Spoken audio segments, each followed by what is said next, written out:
नमस्कार दोस्तों, आज मैं मूर्ख ऊंट की कहानी लेकर आया हूँ। एक घना जंगल था जहाँ एक खतरनाक शेर रहता था। कौवा, सियार और चीता उसके सेवक के रूप में हमेशा उसके साथ रहते थे। शेर रोज शिकार करके भोजन करता और ये तीनों उस बचे हुए शिकार से अपना पेट भरते थे। एक दिन उस जंगल में एक ऊंट आ गया जो अपने साथियों से बिछड़ गया था। शेर ने कभी ऊंट नहीं देखा था।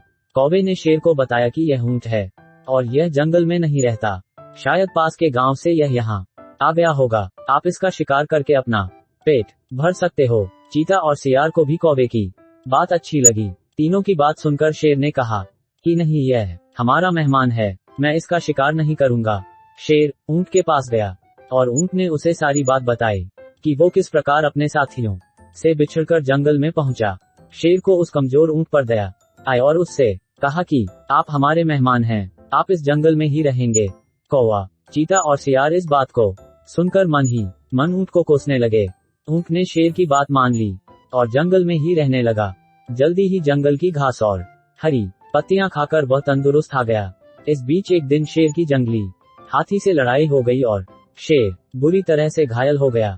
वह कई दिन तक शिकार पर नहीं जा सका। शिकार न करने पर शेर और उस पर निर्भर कौवा, चीता व सियार कमजोर होने लगे। जब कई दिनों तक उन्हें कुछ भी खाने को नहीं मिला तो सियार ने शेर से कहा कि महाराज, आप बहुत कमजोर हो गए हैं और अगर आपने शिकार नहीं किया तो हालत और ज्यादा खराब हो सकती है। इस पर शेर ने कहा कि मैं इतना कमजोर हो गया हूँ कि अब कहीं भी जाकर शिकार नहीं कर सकता। अगर तुम लोग किसी जानवर को यहाँ लेकर आओ तो उसका शिकार करके मैं अपना और तुम तीनों का पेट भर सकता हूँ। इतना सुनते ही सियार ने तपाक से कहा कि महाराज, अगर आप चाहें तो हम ऊंट को यहाँ लेकर आ सकते हैं, आप उसका शिकार कर लीजिए।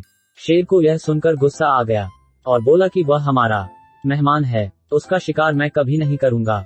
सियार ने पूछा कि महाराज, अगर वो स्वयं आपके सामने खुद को समर्पित कर दे तो? शेर ने कहा, तब तो मैं उसे खा सकता हूँ। फिर सियार ने कौवे और चीते के साथ मिलकर एक योजना बनाई और ऊंट के पास जाकर बोलने लगा कि हमारे महाराज बहुत कमजोर हो गए हैं, उन्होंने कितने दिनों से कुछ नहीं खाया है। अगर महाराज हमें भी खाना चाहें तो मैं खुद को उनके सामने समर्पित कर दूंगा। सियार की बात सुनकर कौवा, चीता और ऊंट भी बोलने लगे कि मैं भी महाराज का भोजन बनने के लिए तैयार हूँ। चारों शेर के पास गए और सबसे पहले कौवे ने कहा कि महाराज, आप मुझे अपना भोजन बना लीजिए। सियार बोला कि तुम बहुत छोटे हो, तुम भोजन क्या नाश्ते के लिए भी ठीक नहीं हो। फिर चीता बोला कि महाराज, आप मुझे खा जाए। तब सियार ने कहा कि अगर तुम मर जाओगे तो शेर का सेनापति कौन होगा?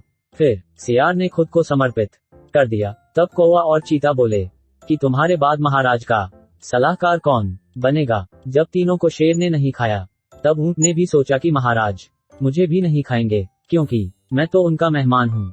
यह सोचकर वह भी बोलने लगा कि महाराज, आप मुझे अपना भोजन बना लो।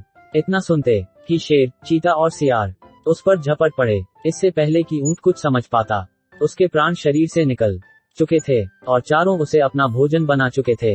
कहानी से सीख। इस कहानी से हमें यह सीख मिलती है कि हमें बिना सोचे किसी की बातों में नहीं आना चाहिए।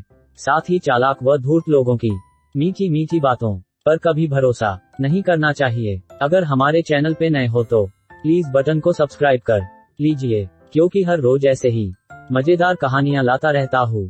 धन्यवाद।